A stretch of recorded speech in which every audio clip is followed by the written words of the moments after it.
Everyone, कैसे हैं आप सभी? Good, very good.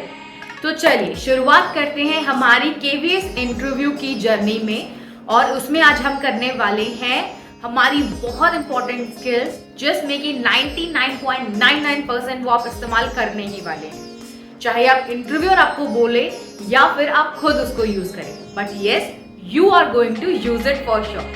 And what is that skill? Yes, this is black board writing skills. जी हाँ, ब्लैक बोर्ड पर लिखना एक कला है, क्योंकि हर कोई नहीं लिख सकता है। एक सफेद कागज पर सीधा लिखना आसान नहीं है, और टीचर को तो इतने बड़े बोर्ड पर लिखना है। सब चीजें जो एस्पेक्ट होते हैं, क्या क्या ध्यान रखना है, किन किन बातों का, आज हम इस वीडियो में उन सब चीजों के बारे में बात करेंगे। तो चलिए शुरुआत करते हैं। अब आपका इंटरव्यूअर बोलता है कि आपको कोई टॉपिक पढ़ाना है, तो आप क्या करेंगे? आपके पास जो ब्लैक बोर्ड है, चॉक है, वो सबसे इजीएस्ट अवेलेबल टीचिंग एड होता है।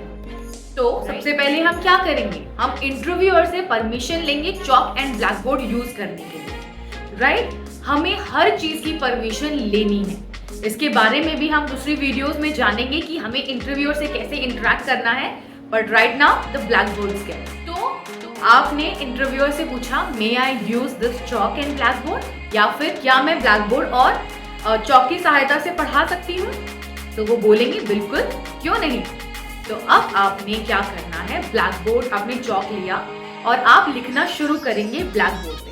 तो ये मैंने फूड चैप्टर पढ़ाया था और उसका डेमो मैंने शेयर भी किया है। तो जब आप पढ़ाना शुरू करेंगे, आपने प्रीवियस नॉलेज का इस्तेमाल करते हुए इंटरव्यूअर्स का, बच्चों का इंटरेस्ट डेवलप कराया, उनकी नॉलेज चेक की कि उनको क्या उनका लेवल है और एवरीथिंग, राइट? तो आपने इंटरेस्ट डेवलप करा दिया। अब आप क्या करेंगे?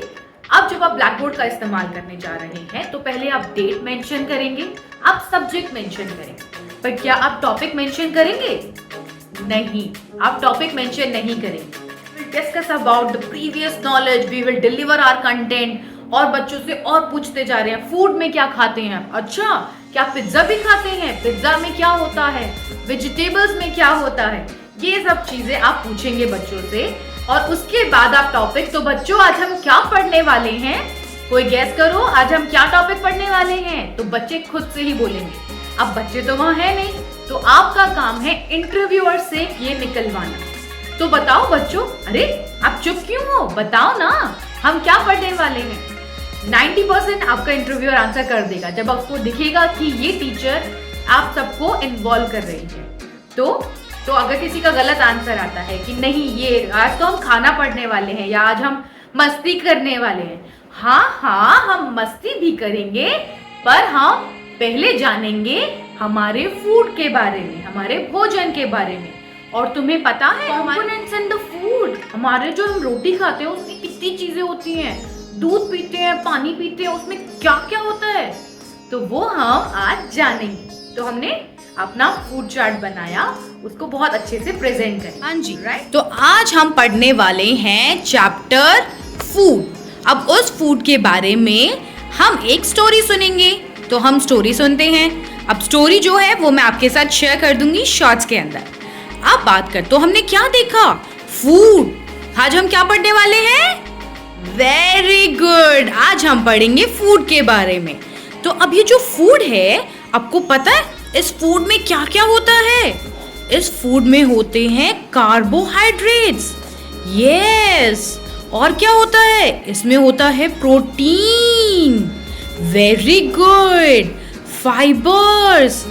और क्या क्या होता है? Carbohydrates, protein, fats, very nice. आप सब तो बहुत स्मार्ट हैं। तो इस तरीके से आपको पता है इनके एग्जाम्पल्स क्या क्या है, क्योंकि जब बड़ी क्लास है तो आपको तो एग्जाम्पल भी पता होना चाहिए। फिर हम इनके एग्जाम्पल्स लिख देंगे, राइट?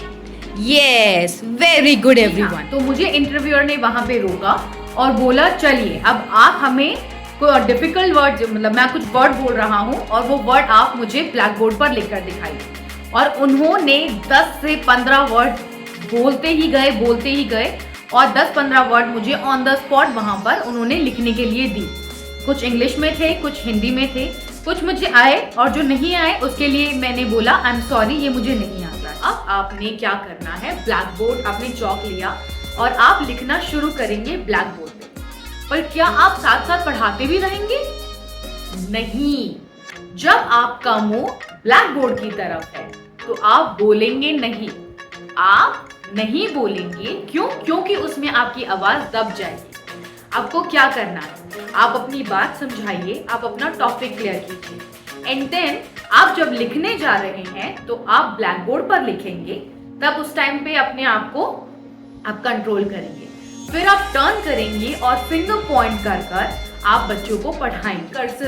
कर्सिव राइटिंग का इतना ट्रेंड था, मतलब मैंने खुद मेरी 12th क्लास में मेरी कर्सिव राइटिंग की बुक लगवाई गई थी, तो cursive writing was so in trend, but nowadays it is not in use at all. So there is no point of putting yourself in learning a new skill कि आप cursive writing सीख रहे हैं, बिल्कुल जरूरी नहीं है। आज की डेट में उसको इवन यूएस में लंदन में इस चीज को बैन भी कर दिया गया है। They are not teaching their kids cursive writing, उसकी जगह पे अब वो लोग टाइपिंग सिखा रहे हैं, राइट? तो आप क्या करेंगे, एक तो आप अलग अलग करके लिखेंगे, कर्सिव राइटिंग में नहीं लिखेंगे।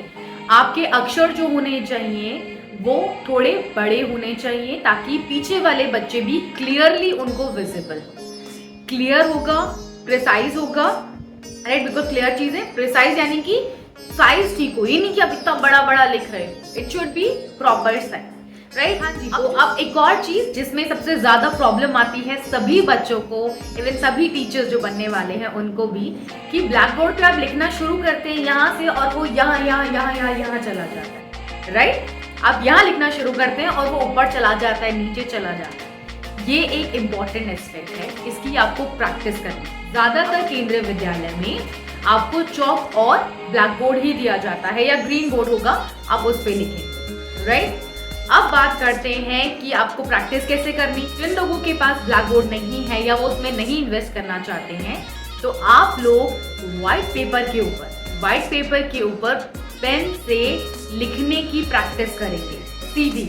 It should be white, no line, nothing, और उस पे आप सीधा लिखने की कोशिश करेंगे, तो वो भी एक बहुत अच्छी प्रैक्टिस आपकी हो जाएगी, राइट? तो ये हो गया हमारे राइटिंग प्रैक्टिस, कि हमें राइटिंग की प्रैक्टिस ब्लैक बोर्ड पे, व्हाइट पेपर पे बहुत ज्यादा करनी है।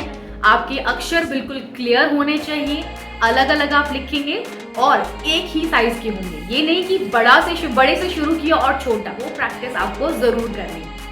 कोशिश करनी है पॉइंट वाइज आप पढ़ाएंगे, पैराग्राफ्स नहीं लिखेंगे, point wise, and highlight the in the sense #1 2 something like that, और ड्रॉ चार्ट समथिंग। ओके, तो हमने पॉइंट वाइज पढ़ाया, हमने चार्ट्स बनाए हैं। अब इरेज करना है, तो इरेज कैसे करेंगे आप? नीचे से ऊपर, नीचे से ऊपर, जैसे नीचे से ऊपर, नीचे से ऊपर, इस तरीके से आप क्लीन करें।